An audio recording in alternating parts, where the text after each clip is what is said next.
Hello there, my friends. This week's episode of the Red Delta Project podcast is brought to you by sleep. Yes, from the makers of rest comes sleep, one of the greatest things to ever come into the pipe for your health and wellness, whether you want to lose weight, build muscle, improve your hormone profile, mental acuity, pretty much every single thing you want to do in life is improved by sleeping. And now you can even get it in supplemental form, in the form of something called naps. No problem asking your doctor if sleep is right for you, because it is. Me personally, I've been sleeping since the day I was born, and believe me, if I didn't get my sleep, these podcasts would simply not be possible. So make sure you're getting plenty of sleep on a daily basis to make literally every aspect of your health and wellness lifestyle improve on a daily basis.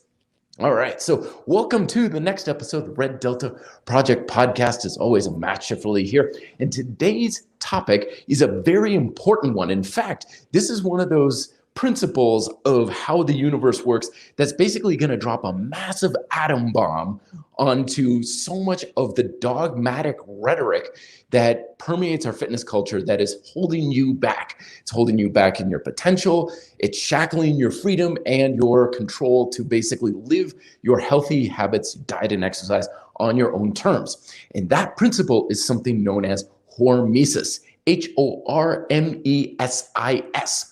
Now, I'm very generally paraphrasing here. Of course, you can go and PubMed and Wikipedia and stuff to learn more about it. But basically, the way Hormesis works is that it's the statement that a lot of something can produce the complete opposite result of a smaller amount of that exact same thing. Okay, so a small dose heals you, a large dose hurts you, or vice versa. And the reason why this is so incredibly important is because there's so much dogmatic rhetoric in our fitness culture that whenever we find something that's supposedly good or beneficial, we talk it up to be like, it's good, it's awesome, more is always better. More is always good. How much can you get? The more you can get, the better off you are. End of discussion. And then whenever we find something that's deemed bad, we think, okay, less is better. The less you can do, the better off you are. Try to get to absolute zero. Even a tiny little bit of this can be detrimental. And this is where you get a lot of black and white thinking, all or nothing mentality, like unless I can go 100%, then there's no point in even going to 50% and so on.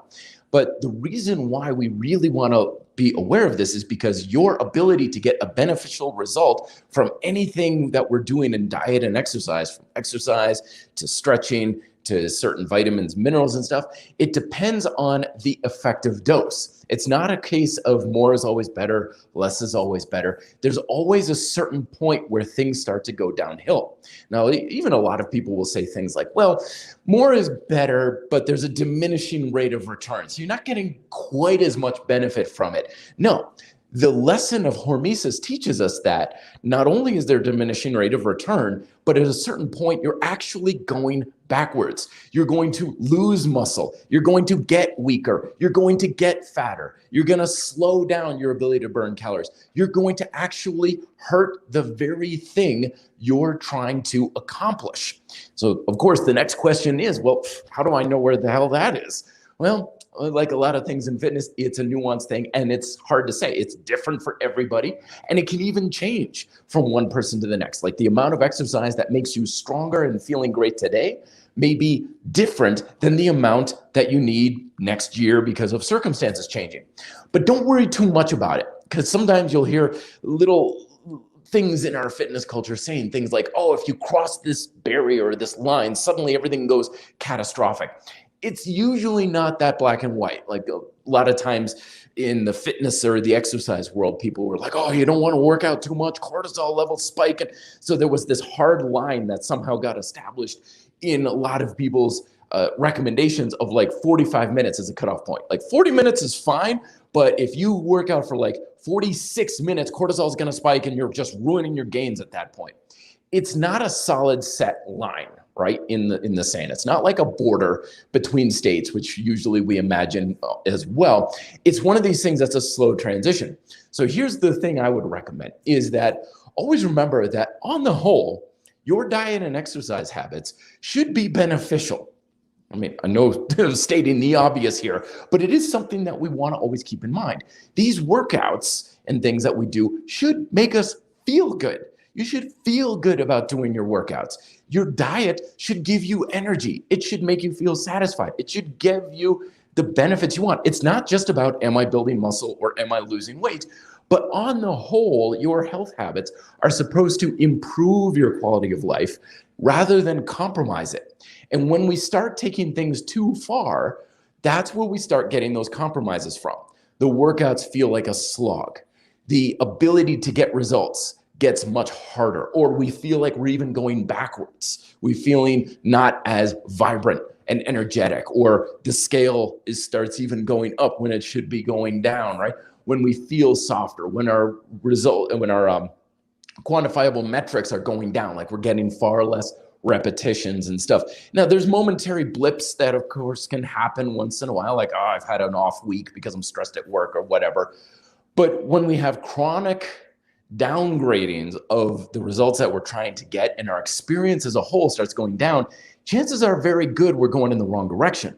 And that's incredibly important to understand, because oftentimes when we feel like we're going backwards, our knee-jerk reaction is to keep ramping up that habit. So keep restricting the carbs, keep restricting and increasing the amount we're fasting, keep exercising more, keep running more, and so on. And that can actually be adding more fuel to the fire that's burning you out. And I can't tell you how many times people have come to me and said, you know what, once I gave up on that diet or that type of extreme workout program or whatever, I actually started to go the other way. I started to lose weight again. I started to feel better. I started to have stronger runs and stuff. And that's usually a sure sign that you were taking things a little bit too far. Because when it comes to whenever you're doing a habit, like this is the greatest thing ever, it's only going to benefit you so much and so far. Case in point, like the episode we had a couple of weeks ago, where I was talking about the myth of the calorie surplus, right? When it comes to building muscle. I want to get people out of this idea that just keep eating more. That's always the solution to help you build more muscle. No, like everything in diet, eating more can be beneficial as long as your body has a use for it. As long as your body can put it to good use and building muscle and helping you recover and stuff. So sometimes people start eating more, they feel better, their workouts get better, they're improving their muscle mass, everything's going good, and they're like, great. And then they just keep going more and more and more. If some is good, then more is always better. And then they start feeling more sluggish. They're starting to feel like their energy level's going down in their workouts. They're not able to PR, all these sorts of things. And they start actually going backwards. So that's why we want to make sure we understand that this fundamental principle of hormesis does exist, because things that are good are great. And that doesn't mean you should stop doing them, but there is an end point. There is a degree at which you will not get any more benefit.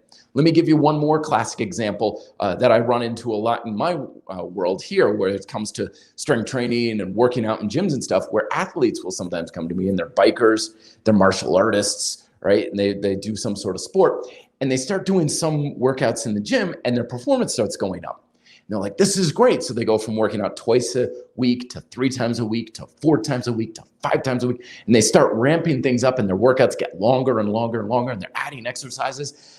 And then they come back and they're like, I actually had the worst season ever. Like my performance on the mat is going down, and I'm feeling worse on the bike than when I was before. It's like, yeah, you're spending too much time working out.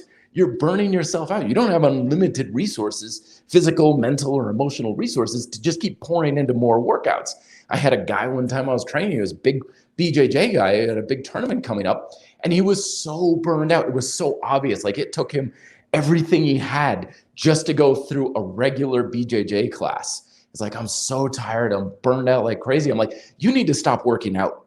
Full stop. Like maybe a set of push-ups and pull-ups. That's it. Like, I'm not training you anymore until your tournament goes. He didn't listen to me. He hired another trainer, and he did well in the tournament. And I asked him, like, how'd you feel? He's like, actually, I felt like crap. I felt terrible. It ended in a tie, and so I got first place, but it was a tie, and I just knew I could have taken him. Like, dude, you needed to stop working out so much, especially the month leading up to the tournament, because that wasn't going to help you. You were just driving yourself into the ground, and as a result, his performance went backwards. So some is good, but more is not always better. And there is that point where you will start going backwards. So pay attention to if you start noticing those chronic detrimental results. Loss of energy, loss of motivation is a big one, right? That's my next episode. Next week, I'm going to be talking about motivation and why a lot of the stuff you see on social media is complete bull about motivation and why that's not going to help you at all. And why and also just physically. Like, are your joints achy more? Are you tired more? Are you hungry more? Are the things that were making you feel good no longer helping you feel good? In fact, making you not feel quite as good. That's a big sign. You got to kind of start backing off a little bit. And I know that can be scary because there's those voices out there saying more is always better, but the principle of Hormesis teaches us otherwise. So little food for thought, something to be self-aware of for the next week and actually for the rest of your life. Hopefully I can steer you away from falling off a cliff at some point in your training career. All right, let's get to some questions here, folks. Let's see what we got going on here. Thank you everybody much coming on in. First question up is Michael, Drop Weight Daddy. Hey Matt, do you have a nighttime ritual to help you enter sleep? I do actually. I take a good hot shower, shave, my head and everything like that. I always shower so I'm nice and clean, very relaxed and stuff. I always make sure that work is done a good half hour or so before I start to go to bed, because I don't want to be still answering emails and stuff like that. And I even have a little, a shortcut on my smartphone, because I listen to soft music, I have my alarm set, and I do my reading. And I have everything set up on my tablet so that I can read as well, because I highlight stuff and go through it. So I have a shortcut set up on my phone, and I say, hey, Yuri, or Siri, all these sorts of things. And I just say a code word and it goes through all of it. So as soon as I say that, everything gets set up for me to go to bed, read, soft music. Like, it forces me to kind of shut things down a little bit, and also closes my email and all that sort of thing. So basically just shower up, read, and just kind of let my mind start to shut down, because my mind is the type that will go a mile a minute until 3 a.m. if I let it. Thank you very much. Scanberg, undefeated warrior. Hello, coach. Me turning 31, I will start calisthenics. Is it late for me at this age? What do you suggest? No, not at all. Hell, that's when I started. It's never too late. It's one of those things that, keep in mind, your body is always training. You're always developing and improving things from one day to the next. And you're always getting some benefit from it. Hey, 31 you're still a young spring chicken. Yes, I know, like, the best #1 people in the world started doing pull-ups when they were 2.5 years old on their Fisher-Price playset and everything like that. But when it comes to just benefits in general, the best time is now, or as the old saying goes, the actual best time to start was 20 years ago. Second best time is now. And there's definitely benefit. You've got a long road ahead of you as far as potential progress and gains. I mean, hell, even if you came to me and you're like, I'm 80 years old, is it too late? No, never too late. Definitely get started right away. A very good question. Next up from Gorist Fump. Thank you very much. Always good to see you, my friend. Hey, Matt, do you ever get the urge to pick up a barbell and do a pressing program or squatting session, or are them days gone? For the most part, they're gone. The barbell and I never got along very well. Even back when I was doing a lot of weightlifting, I always found dumbbells to be so much better for my body than the barbell. Basically, the barbell for me was just like going with endless sparring sessions against my old buddy, my sparring buddy, Ed Bruley, who I used to spar against. He was this 250-pound guy. And as much as we would tell each other that, take it easy on me today, man, I'm kind of under the weather, we just beat the snot out of each other every single time. And that's how I always felt with the barbell. No matter what I did, I even there was like a 2 or 3 year period before my calisthenics training. I was like, I'm just going to finally get over the barbell thing. I'm going to really focus on it, make it the core component of my program. It's kind of a hybrid bodybuilding, powerlifting program that I did for 2 years. And I made some progress, but at the end of those 2 years, it's like I'm beating my head against the wall. Everything hurts. Nothing feels good. Like, I never got under a barbell and was like, oh yeah, that feels really good in the muscle. I feel like a good muscle pump or anything. Nothing. Like, the barbell was I could just slam my hand in the door 100 times and it would give me the same kind of sensation as using the barbell. Always much preferred the hand weights, dumbbells and stuff like that. Much easier on my joints. I don't know if it's my body type or whatever, but to me, the barbell and I have always been oil and water. Like I will take anything over the barbell. I don't know if it's because it's straight. I don't know if it's because of a technique thing. I mean, I went to clinics. I had strength coaches coach me and stuff. Never could get around it. So that's why I'm always a little bit, in my mind when people are like, yeah, but how much you should do a barbell bench press, session to compare your strength. I'm like, one, I don't care at all about what I can lift. I only care about how much I can work my muscles. And two is, to me, that would be like saying you're this Pulitzer Prize winning author, but can you solve this formulaic equation? Like it's totally out of my league. It's not even something I care about. The other example I always give is I can ride my bike great. I can ride long, I can ride hard. Last year, I rode a century on a whim, no training whatsoever. But ask me to run a 5K and it'll be a complete shit show. I can't run for crap. But if you saw me like ride 100 miles and you're like, yeah, but how fast is your 5K? I don't believe you're in shape unless you can run a 5K in under 20 minutes. It's an apples to orange comparison for me. But anyway, long-winded answer, I know. But no, the barbell and I, for the most part, are done. And even now, like if I demonstrate in class and stuff and I'm doing stuff, I'm like, damn it. Like that is not feeling good on the shoulder at all. Like I'll take anything else other than that. LM, hey Matt, just started calisthenics after a couple of months. Great, awesome. For the gym, is 4 times a week, 2 times upper, 2 times lower body, enough frequency for calisthenics? Hard to know, really. Frequency is dependent upon many different variables. In fact, I've got a new video coming out tomorrow on how long you should be resting and what your frequency should be. And there's just too many variables to put in. I mean, hell, I've even given up on the whole idea of how many times a week I train. I just train whenever I feel like it. And when I can train and make progress and get a good stimulus, that's when I train. It could be twice a week or once a week or whatever. But what you've got there is a good place to start. That twice a week type of split training right there, really hard to go wrong with that. Really hard, seriously, like you could do that for the rest of your life and just be done. Can you get more benefit from doing more? Possibly, but keep in mind too that when it comes to exercise, a lot of times when you're getting, quote, more benefit, you're just getting the same benefit just a little sooner, right? So if you're like, okay, if I go with 3 times a week, I'll build 5 pounds of muscle this summer. But if you went with twice a week, you'd still build the same 5 pounds, but it would take you until like October, right? So a lot of times when we change things up, we're not changing where we're getting as far as an actual destination and results. We're just changing the speed at which it happens, which of course, yes, we want it faster. But remember that hormesis thing kicks in because in the effort to speed things up, sometimes we actually slow each other down. So I would stick with what you've got right there and focus on getting the most out of the workouts themselves. And keep in mind, look out for that video that's coming out in the next couple of days on how much you actually need to rest in between your workout sessions. Very good question. Thank you. Atlantic A, hey Matt, are hamstring curls necessary for a complete lower body program or are squats all one needs?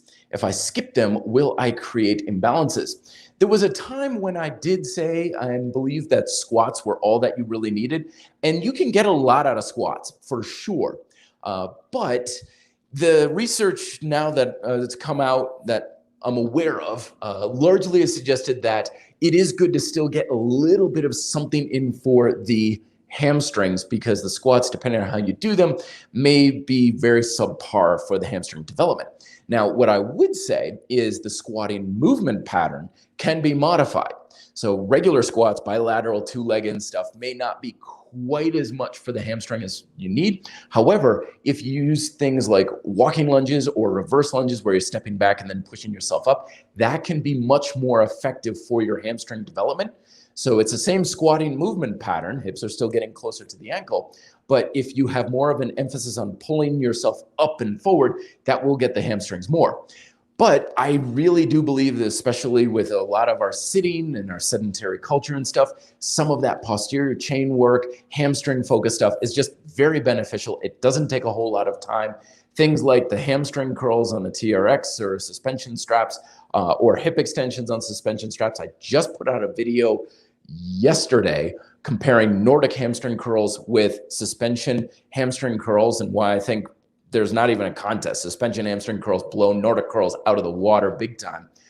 Adding even 2 sets of that a couple times a week will be more than sufficient, and you'll get a lot more out of that. So I'd still add it in because it's very low cost, much more potential reward there. Very good question.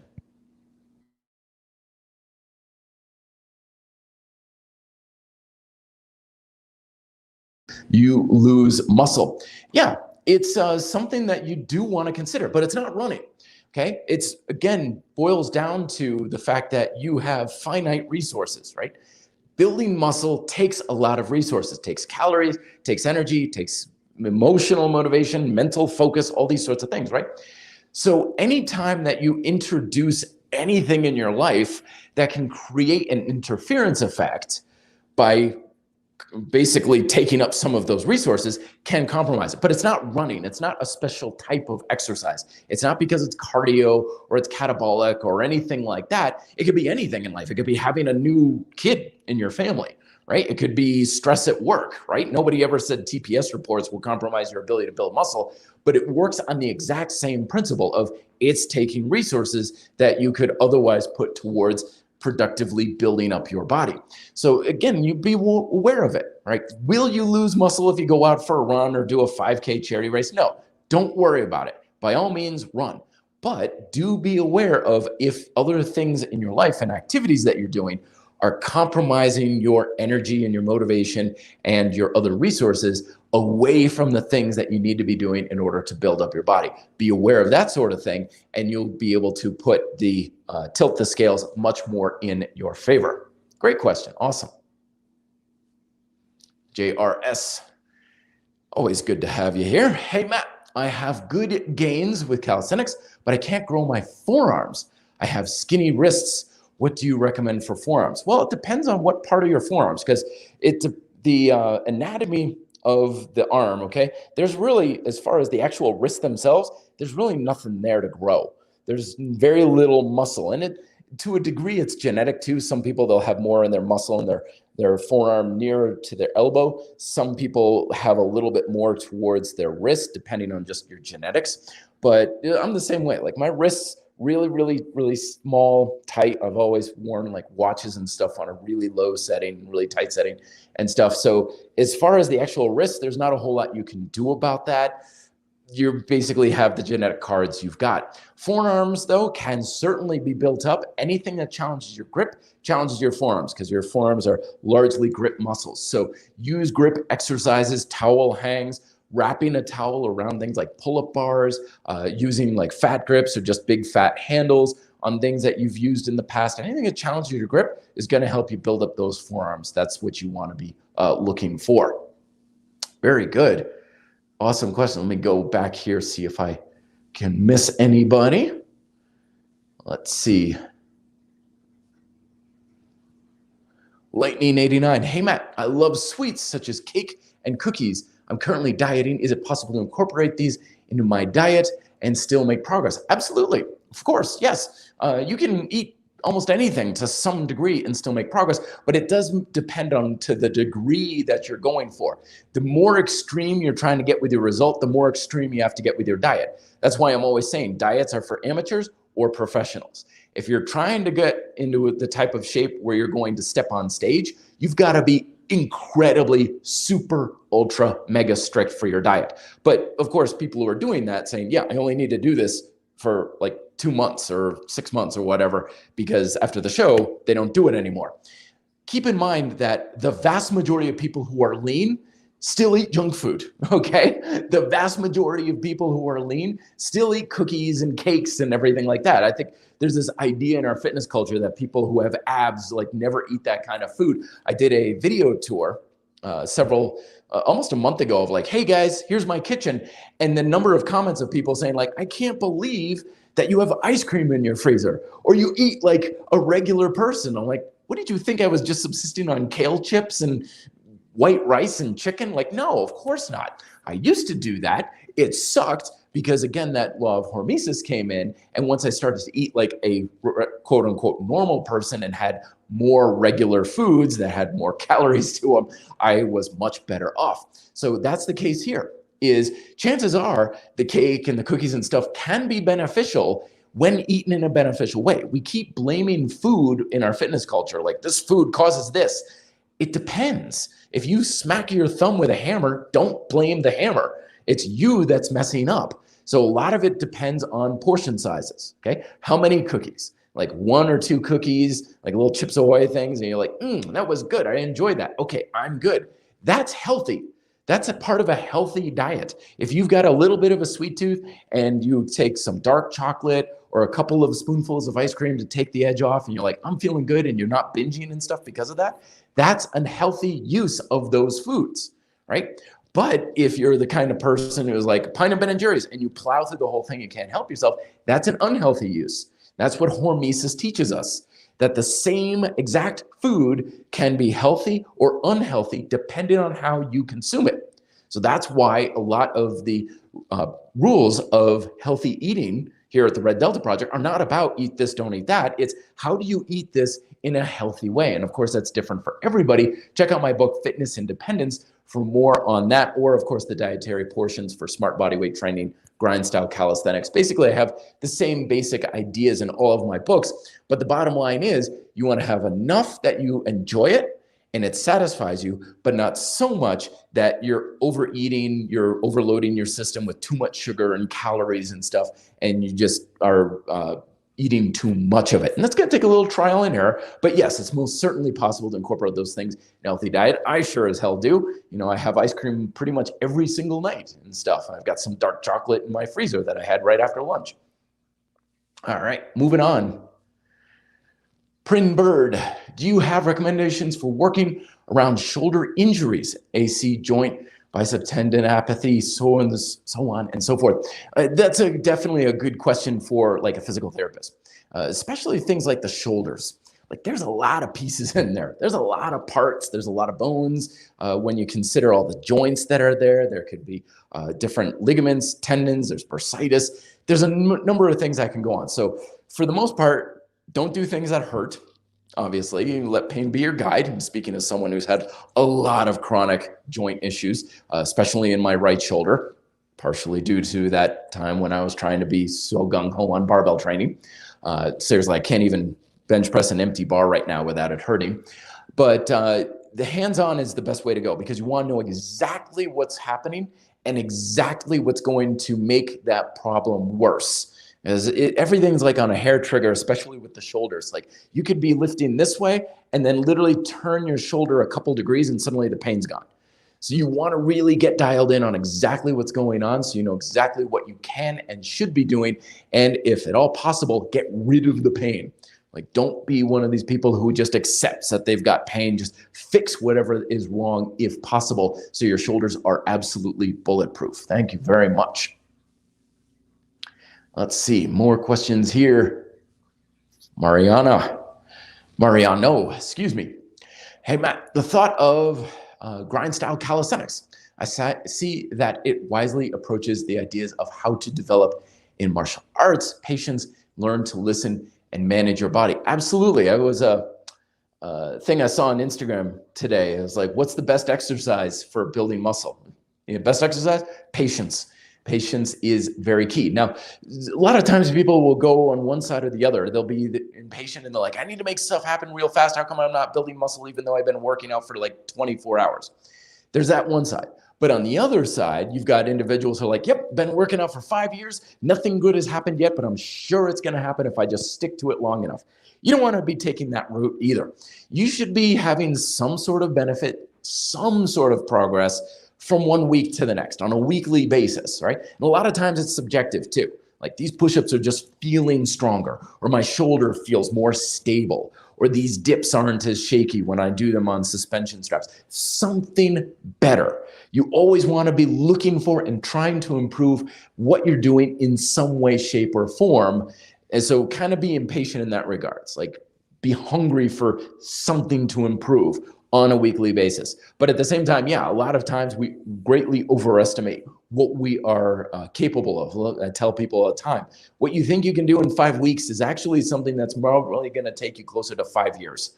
or 5 months. Like, how long will it take me to do a handstand push-up? It's like, I know people who have been training for years who can't even do that yet, right? There's no timeline for success when it comes to fitness. Could be very short, could be very long, but having that mindset of trying to do something better in some way, shape, or form on a weekly basis will make it happen for you a lot quicker. Got off on a little rant there. Hopefully I added some value for you right on there. Let's get to some more questions here. Lukey, sorry, my nose is really itchy here, folks. I feel like I have a hair on my face. Luke, how would you recommend a skinny fat person start exercise? The same way everybody starts exercise. Get moving. You don't need special recommendations. Skinny fat is just a buzzword that was made up. You don't have any special considerations or anything you need to consider. You have body fat you want to lose, just like everyone else. You have muscle you want to build, just like everyone else. So you're basically approaching things the same way. So what I recommend is check out a couple of my resources. Of course, this is my podcast. I get to do my own plugging. I've got all of my books listed down below in the description. I recommend starting off with grind style calisthenics, and you use whatever type of physical activity you like. The wonderful thing about burning calories is they get burned with everything. You don't need special exercise to burn fat. You just need to do something. So if you like basketball, running, rock climbing, underwater scuba diving with supermodels, whatever floats your boat, literally in this case, it's something that you should be harnessing and really taking advantage of. Hopefully that gets you started right on there. Tropical salad. That's a good idea. I should put oranges on my salad tonight. Good idea. Hey, Matthew, I've been having trouble with finding free information online about working out, especially for beginners. Why do you think that is, and what can I do to educate myself better? Well, one is there's always a ton of information. I mean, you go on a Google search and say working out for beginners, and you'll get literally millions of pages about it. But I think what you're more asking is good information, helpful information. And especially as beginners, the reason why this is so hard is because there's no such thing as a actual categorical beginner in fitness, right? As a coach, I've had beginners who can run a marathon off the bat. I've had beginners who struggle to get out of a deep chair, right? I've had beginners who can do 100 push-ups, and I've had beginners who struggle to just reach their arms overhead. There's no such thing as a categorical beginner, which is why you may be struggling to find some information, because everybody's starting wherever they are and everyone's in a different place. It's kind of like saying, how do I get to Disney World from where I'm standing? It's like, well, it depends on where you are, right? If you're in India, the instructions are going to be different than if you are in Tennessee. So don't worry too much about what's the right information for me. Instead, you want to be looking for what's the helpful information that just helps me take that next step forward. You don't need to know the plan. You don't even know where you're going. Going forward in fitness or anything in life is like walking through fog with a flashlight.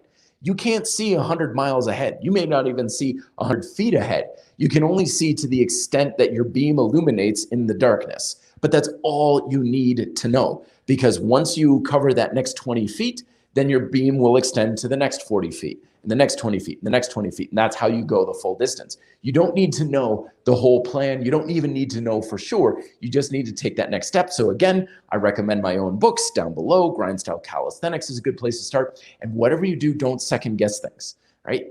Principles of fitness, real simple. For the most part, you just got to get moving. And of course, if, I ask people all the time, people are like, I need nutrition advice. Well, what can you do to improve your diet? Oh, I could do this and this and this and this. Good, that's exactly what you should do. I never give nutrition advice. I always ask people what they can do when I'm working with clients. And they always tell me, I'm like, good, that's what exactly you should be doing, because we know this stuff already, right?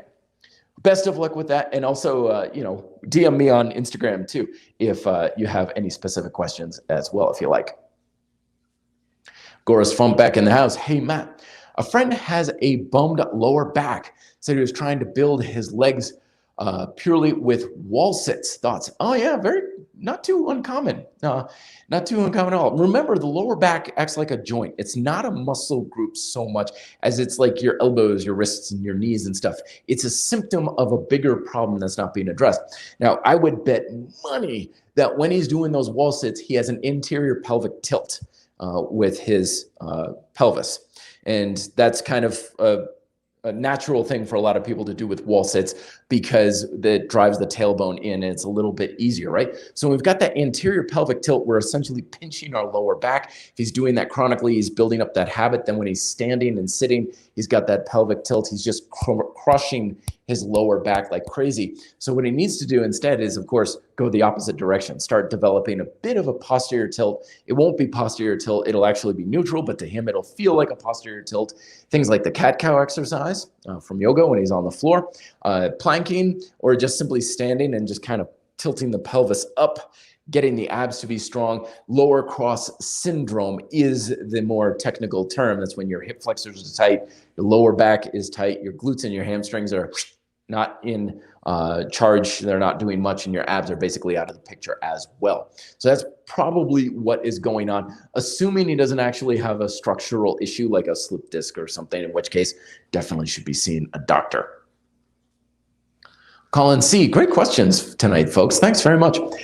Hey, Matt, I have a weak left shoulder protraction stabilization. Do you have any good exercises or stretches? Very good question, Colin. Funny you should ask this. One thing that I've been doing a lot of lately are plank shoulder rotation style exercises. So T-plank is one such example. It's where you're holding a plank and you rotate around to form like a sideways T.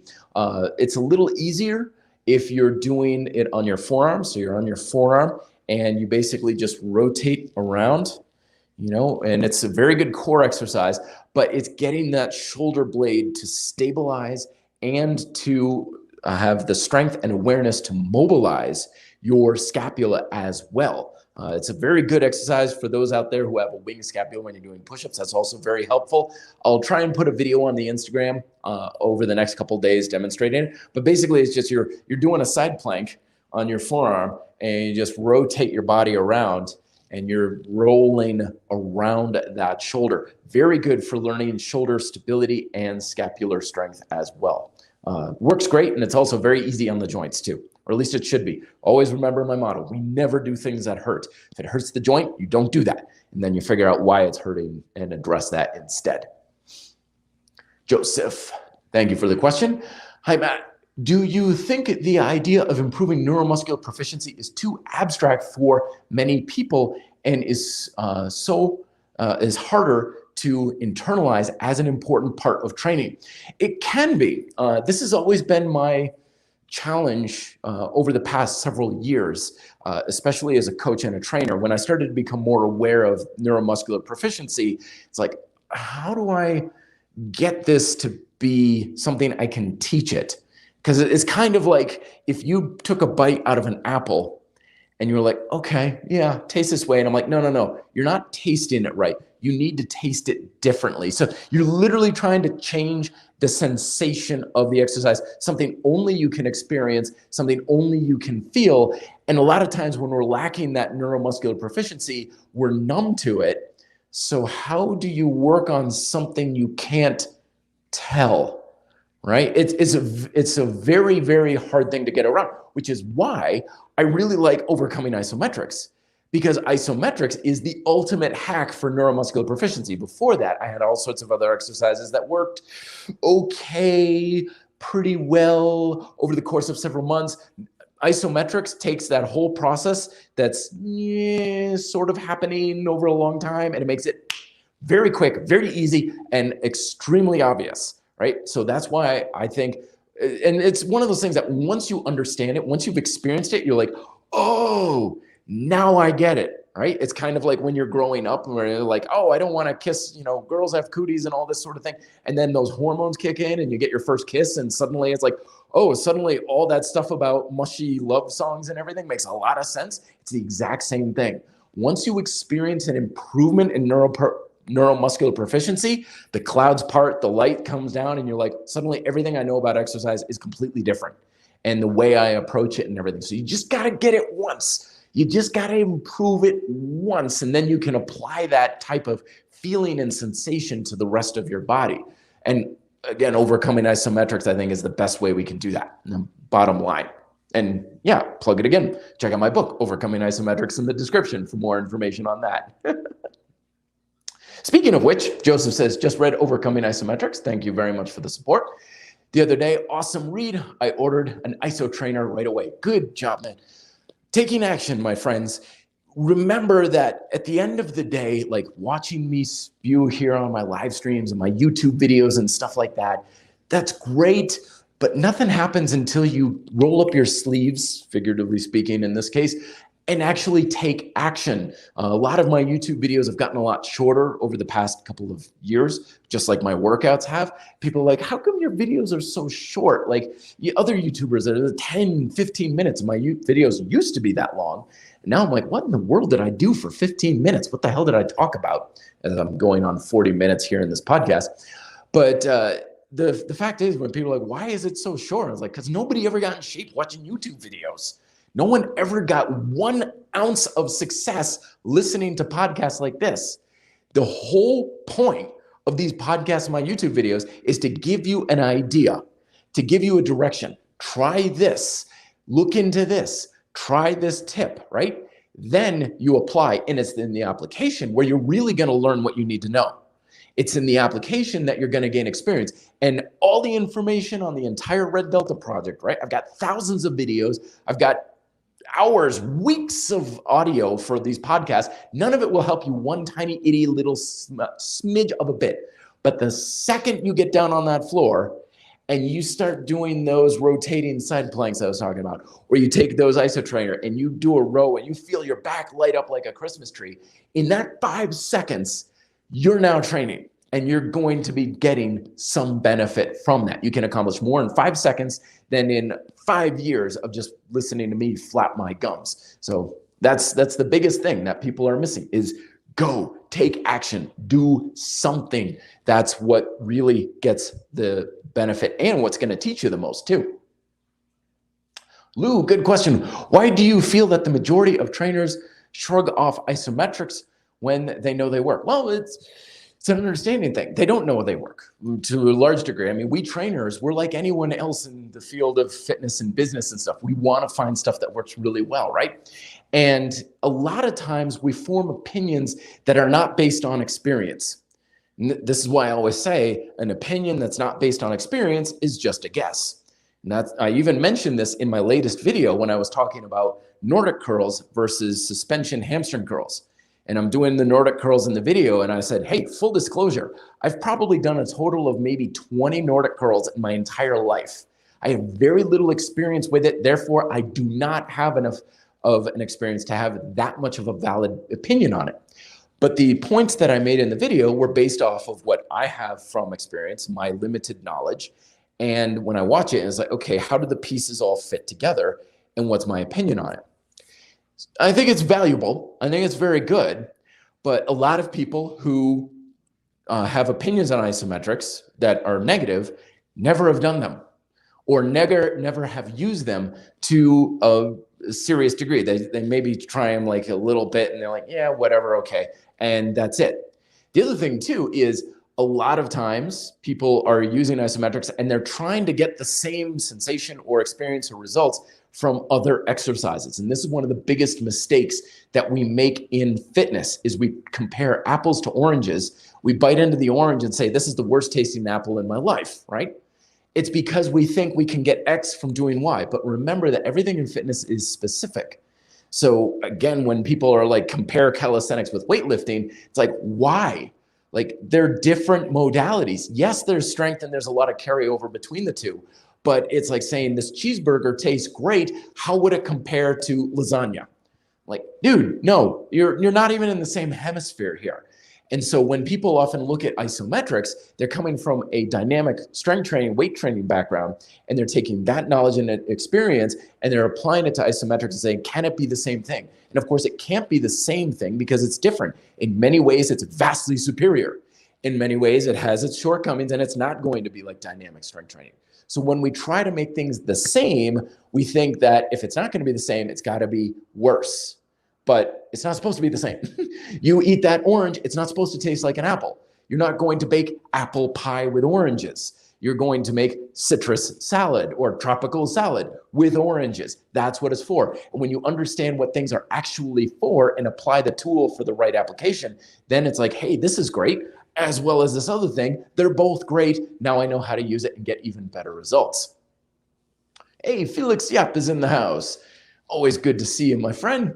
Hey, Matt, any tips on how to increase my knees range of motion so I can squat deeper? I can't even sit in seiza, let alone squat ass to grass. Thank you very much, my friend. Well, first thing I would ask is, are we sure it's the knee? It might be. Do you have any injuries or anything with the knee? But a lot of times when people are squatting and they can't get that range of motion, it's not the knee. Usually there's plenty of range of motion. Like if you can bend your leg and press your calf against your hamstring, your knee range of motion is fine. It's in your ankle and it's in your hip. Chances are very good for that seiza, the crisscross sit-in. It's in your hip. So one of the best ways to cure this, though, is to practice the very exercise that requires that mobility, the deep squats, right? The best mobility exercise you can do, in my humble opinion, are strength exercises that require that mobility. Deep squats, deep lunges. Practice sitting in seiza, but keep some tension in the muscles there, right? Make it a strength exercise. Practice sitting like that and push your knees down to the ground with those hip muscles. Work the muscles that are responsible for some of that mobility, and I predict your mobility will improve greatly, as well as your stability, your strength, and some of the stress in the joints that you didn't really know is there, that's also going to dissipate, and you're going to feel amazing from it. Very good. Gorbo, hey Matt, I'm a professional dog walker. I'm envious, love dogs, and walk 10 plus miles a day. Holy smokes, up and down many flights of stairs. Do you think it's still necessary for me to train legs? After all walking, legs are exhausted. Hey man, I understand. Let me give you this little frame of reference that I used to have, right? As a cyclist and former bike racer, I used to have the attitude of, I don't need to train my legs. I'm a bike racer. And then several years later, I was telling people, of course I train legs. I'm a bike racer. And I apply the same thing here to you. Of course you train legs. You're a dog walker. You need strong legs to do your job. And part of that exhaustion is from your legs not quite being up to task. So it's taking more energy and effort for you to do your job because your legs are barely getting by. Now, I don't recommend long, exhaustive workouts. Remember, you only have so many resources, and they're already being taken up by your dog walking job. So keep it really simple. I recommend just lunges. Okay? Lunges are nothing more than an exaggerated step. You do the same thing in lunges that you do when you're walking your dogs. You're just exaggerating and amplifying the demand. So I would make a practice of 3 to 4 times a week, just getting down into a deep lunge, reverse lunge preferably, right? Where you're stepping back with one leg and then you stand back up on the front leg and then alternating back and forth. Start off with 2 to 3 sets of just 10 to 15 to 20 lunges, right? You don't need to exhaust your legs. You're already exhausting them in your job. You just need to get working on your mobility, your strength, and your stability. It's not going to take nearly as much work as you think it needs to. So just a few sets, lunges, get the blood flowing, get feeling good, work the muscles, get a little burn going on. That's all you need, right? And then you can progress it over time as you're feeling fit. But I promise you, it's probably well worth it with your profession. It's advice I used to wish I had, because when I was doing a lot of manual labor myself, I never did any exercise. And I really think I paid for it. Ben, hey Matt, in an old thumbnail, you do a full front lever. Can you still do it? It's better now than it is because my lats are a hell of a lot more engaged than they were then. The front lever is usually not part of my normal repertoire, but I can definitely have a lot more support and a lot more stability in my entire back and my shoulders. So it is something I should try. Again, I probably haven't even tried to do a front lever for probably a good 6 to 7 months at this point. So I'm probably stronger at it, but definitely stronger than I was then. So I'm probably better at it than I was then as well. All right.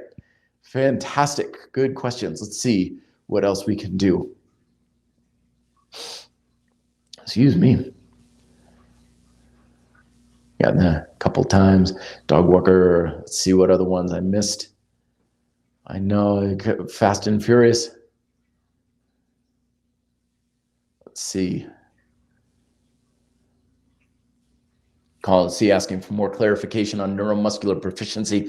I got a lot of stuff on the Red Delta Project YouTube channel. And I think I did a couple podcasts on it as well. So if you search neuromuscular proficiency in my channel, you should come up with it. But basically, your neuromuscular proficiency refers to, well, essentially how well you can use your own muscles, which is something we typically don't think of. We think of we need to work our muscles, but your proficiency to use your muscles is the foundation upon which all of your results are based on.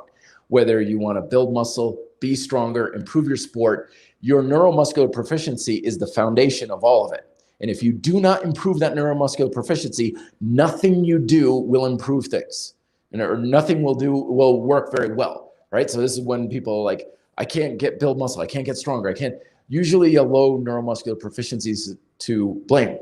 And so it's kind of a seesaw sort of thing. If you have poor neuromuscular proficiency, no workout, no exercise, no supplement, nothing you do will work very well for you. But when you have very good neuromuscular proficiency, almost anything will work for you. You can do the worst program in the world and you'll still build muscle and strength from it. It is literally holding the keys to your gains. And there's 4 aspects to it. There's how well can you engage the muscle to begin with? Okay, can you turn it on? Can you flex it at will? This is one I give people a lot for their calves, right? When people are like, how do you get your calves to be so big? Because I'm kind of known for that. I'm like, stand there and just flex your calves. Like, don't come up on your heels, just flex them. And a lot of people are like, I think they're turning on. No, if you think they're turning on, they're not, right? Tensing up a muscle is exactly like eating a jalapeno, right? There's not a whole lot of doubt that it's happening. There should be a very strong physical sensation that happens when you physically engage that muscle. You're literally putting electricity into that muscle. So you should feel it like crazy. So that's the first step. How well can you engage it? Second step, can you get it to coordinate in a synergistic fashion with other muscles around it?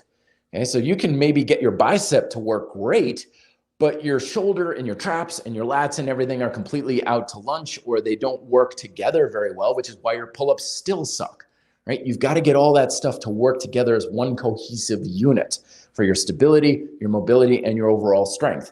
And a good sign for not having that synergy is you feel it in your joints.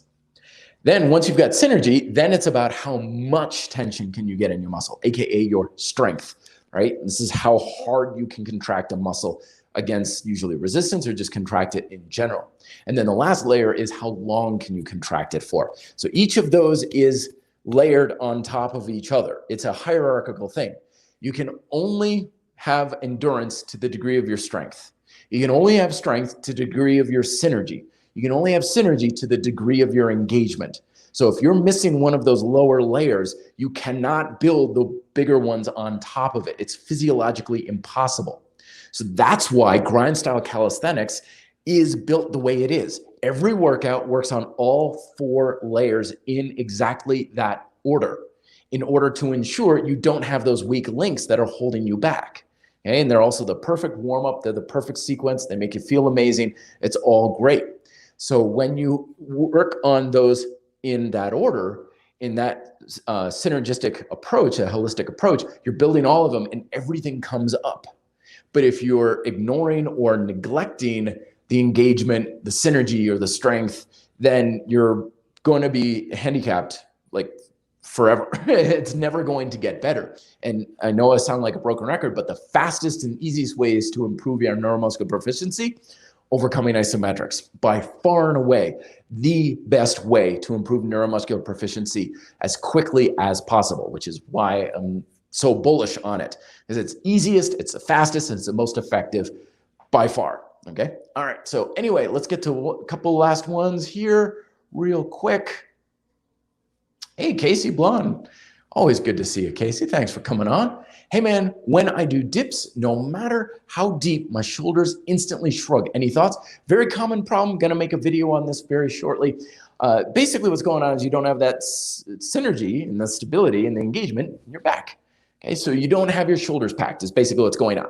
The strength to pack your shoulders down and back is being overridden by the resistance on the dips. So here's what I recommend. Regress the resistance you're working with, either having your hands or your feet on the floor, or you can use bands or something, but you want to reduce the resistance Or you can also even just go with push-ups and just keep your shoulders packed when you do push-ups, because push-ups and dips are pretty much about the same thing. And trying to keep them down and back as much as you can. Go easier and easier and easier until you find a level of resistance that you can keep your shoulders packed, like you're trying to squeeze the bottom of your shoulder blades together. When you find that point, that's the level that you work with, keeping shoulders back, and then you can build back up from there. Very good. Very smart of you for asking that question. A lot of times people just, oh, I guess I'm shrugging. I guess that's the way it is, until they hurt their shoulder, like this guy here, and then you're in a much worse place. One more here. Joseph.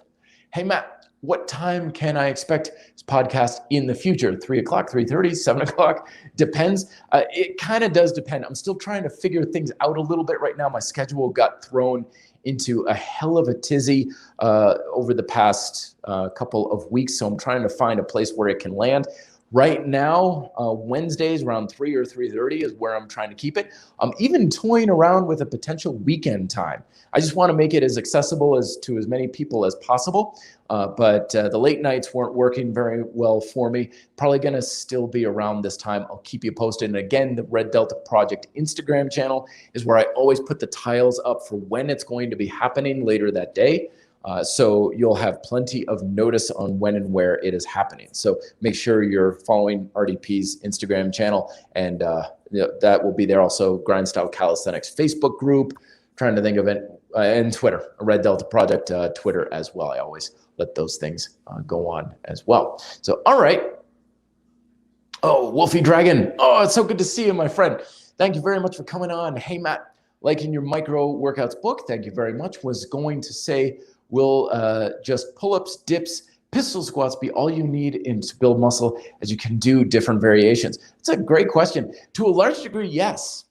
Your movement chains are where you're going to get the bulk of your muscle building ability. So push, pull, and squat in compound fashion. So those exercises would qualify for sure. Then you add in any accessory work if and when you like, any sort of curls and flies and stuff, of course, addressing any weaknesses that you have that may be holding you back as well. But yeah, push, pull, and squat. That's where you should be focusing about 80% of your time and attention for most of your muscle building benefits.